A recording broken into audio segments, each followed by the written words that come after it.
బనీ ఇస్రాయిల్ కాలంలో ఒక ధనవంతుడైన వ్యక్తి నివసించేవాడు. అతనికి 2 కుమారులు. కానీ ఇద్దరి స్వభావాలు పూర్తిగా భిన్నంగా ఉండేవి. రాత్రి పగలు మధ్య ఉన్నంత తేడా ఆ 2 కుమారుల మధ్య ఉండేది. మొదటి కుమారుడు యెహూదా అల్లాహ్పై గట్టి విశ్వాసం కలిగిన వాడు, దైవభక్తి, మంచి నడవడిక ఉన్నవాడు, దాన ధర్మాలు చేయడంలో ఉండేవాడు. ఈ ప్రపంచం తాత్కాలికమని గ్రహించినవాడు, సంపద సౌభాగ్యాల పట్ల ఆసక్తి లేనివాడు, ఆఖిరత్ జీవితానికి ప్రాధాన్యం చేవాడు. రెండవ కుమారుడు హద్రోస్ ప్రపంచిక సుఖ భోగాలపై మోజు ఉన్నవాడు, చెడు అలవాట్లకు బానిస, అల్లాహ్ ఆజ్ఞలను పట్టించుకోనివాడు, తండ్రి అపార సంపదకు యజమాని. కుటుంబం ఎంతో సంపన్నంగా జీవించేది. తండ్రి మరణం తర్వాత 2 సోదరులు సంపదను సమానంగా పంచుకున్నారు. యెహూదా తన వాటా అందుకున్న తర్వాత అల్లాహ్కు కృతజ్ఞతలు చెల్లించాడు, పూర్వకంగా దుఆ చేశాడు.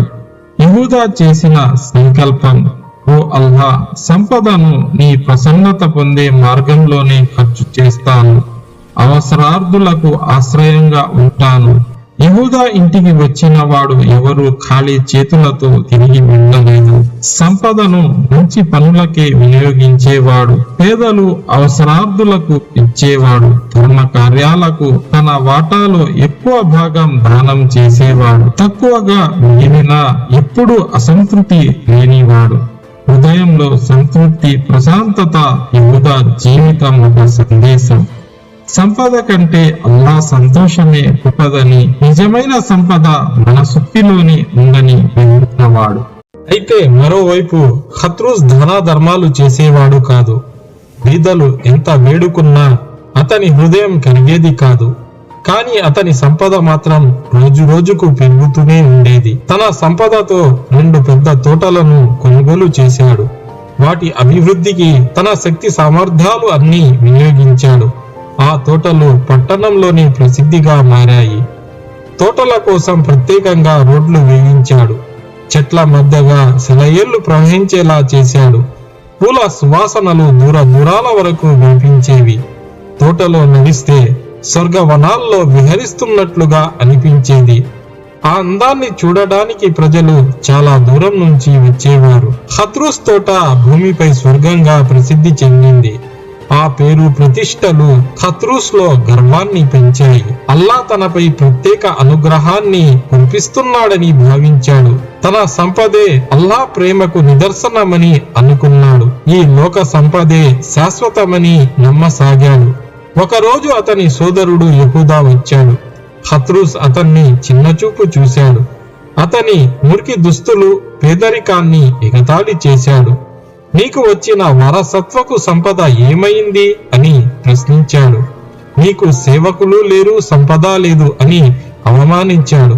తన సంపద, పిల్లలు, సేవకులు, స్నేహితుల గురించి గర్వంగా చెప్పాడు. నా తోట భూమిపై స్వర్గం అన్నాడు.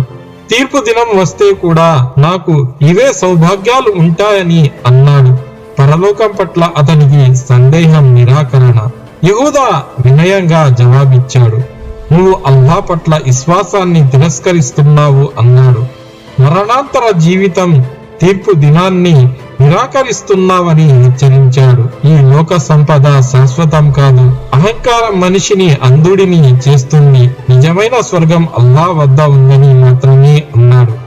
దానికి యెహూదా జవాబిస్తూ, సోదరా, నువ్వు అల్లాహ్ పట్ల విశ్వాసాన్ని తిరస్కరిస్తున్నావు, మరణాంతర జీవితాన్ని, తీర్పు దినాన్ని నిరాకరిస్తున్నావు. అల్లాహ్ స్వర్గాన్ని ఊహించడం కూడా సాధ్యం కాదు. ఆయన మనిషిని మట్టి నుండి పుట్టించాడు. మనిషి వీర్యాన్ని ఆయన సురక్షితమైన స్థానంలో ఉంచాడు. తర్వాత దానిని ఒక నెత్తుటి ముద్దగా మార్చాడు. ఆ పిదప దానిని ఒక మాంసపు కండగా మార్చాడు. తర్వాత దానికి కండరాలు, ఎముకలు చేర్చాడు. ఆ విధంగా మానవుణ్ణి సృష్టించాడు. సృష్టికర్త నిన్ను అద్భుతమైన ఆకారంలో సృష్టించినవాడు.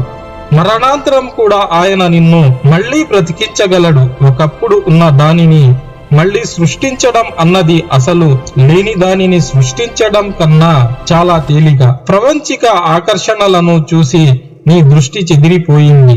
నీ మనసు మొద్దుబారిపోయింది. నేను బీదవాణ్ణి కాబట్టి నువ్వు నన్ను తక్కువగా చూస్తున్నావు. ప్రపంచిక సంపద పట్ల నీ ప్రేమ నిన్ను కుఫుర్కు దారి తీస్తుంది. అనేక దేవుళ్లను ఆరాధించేలా చేసింది.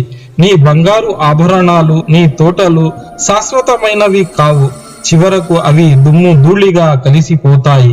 నీ స్నేహితులు నీ దుర్మార్గానికి సహాయం చేస్తున్నవారు నిజానికి నీ అసలైన శత్రువులు. నేను అల్లాను పూర్తిగా నమ్ముకున్నాను. నా సంపదలు నిజానికి నా ఆరోగ్యం. నేను సాధారణమైన ఆహారం తీసుకుంటాను, కానీ నేను ఆరోగ్యంగా జీవించి ఉండటానికి ఆ ఆహారం చాలు. నా జీవన విధానం నన్ను నీ మాదిరిగా అహంభావిగా మారకుండా కాపాడుతోంది. నాకు లభించే ప్రతిఫలం శాశ్వతమైన శాంతి, శాశ్వతమైన సౌభాగ్యాల స్వర్గవనం. కాబట్టి సోదరా, నువ్వు నీ భౌతిక వస్తు సంపదల ఆరాధనను మానుకో. అవన్నీ అల్లా ప్రసాదించిన అనుగ్రహాలుగా గుర్తించి అల్లాకు కృతజ్ఞతలు చెల్లించు. నా బీదరికం కారణంగా, నాకున్న తక్కువ సంతానం కారణంగా నన్ను హీనంగా చూసే బదులు నువ్వు నీ అందమైన తోటలోనికి వెళ్ళినప్పుడు ఇదంతా అల్లా అభిష్టమే, అల్లా శక్తి తప్ప మరో శక్తి ఏదీ లేదు అని అంటే బాగుండేది అన్నాడు. కాని హత్రూస్ తన తోటను చూసి పొంగిపోతూ తన సోదరుడు వెళ్లిపోవడాన్ని చూడటాన్ని కూడా చూడలేదు. ఆ తర్వాత రోజు ఎప్పటి మాదిరిగా హత్రూస్ తన తోట చూడడానికి వెళ్ళాడు. కాని ఆ తోటను సమీపిస్తున్న కొద్ది అక్కడి దృశ్యాన్ని చూసి నిర్బాంధపోయి ఆగిపోయాడు. అతని తోటలు పూర్తిగా ధ్వంసమైపోయాయి. అక్కడి సెలయేర్లు పూర్తిగా అసలు ఎప్పుడూ లేనట్లుగా ఎండిపోయింది. హద్రూస్ గొంతు ఎండిపోయింది. అల్లా పట్ల తన కృతజ్ఞత, తన స్వార్థం, అహం దుర్మార్గులే తనకు నాశనం చేశాయని గుర్తించాడు. కోపంగా తన చేతులు నులుముకుంటూ అల్లాను భాగస్వాములను కల్పించకుండా ఉన్నట్లయితే ఎంత బాగుండేది అనుకున్నాడు. నా ప్రియమైన ధార్మిక సోదరులారా, అల్లాను నిరాకరించడం మాత్రమే కుఫుర్, అవిశ్వాసం కాదు. అహం, గర్వం, ఆడంబరాలు పరలోకాన్ని కాదనడం కూడా కుఫుర్ దారి తీస్తుంది. అల్లా యొక్క అనుగ్రహాలు, సౌభాగ్యాలకు గాను మాషా అల్లా, లా హువత ఇల్లా బిల్లా, అంతా అల్లా అభిష్టమే, అల్లా శక్తి తప్ప మరో శక్తి ఏదీ లేదు అని పలకాలి. ఇది దివ్య ఖురాన్ నేర్పిన గొప్ప ప్రార్థన.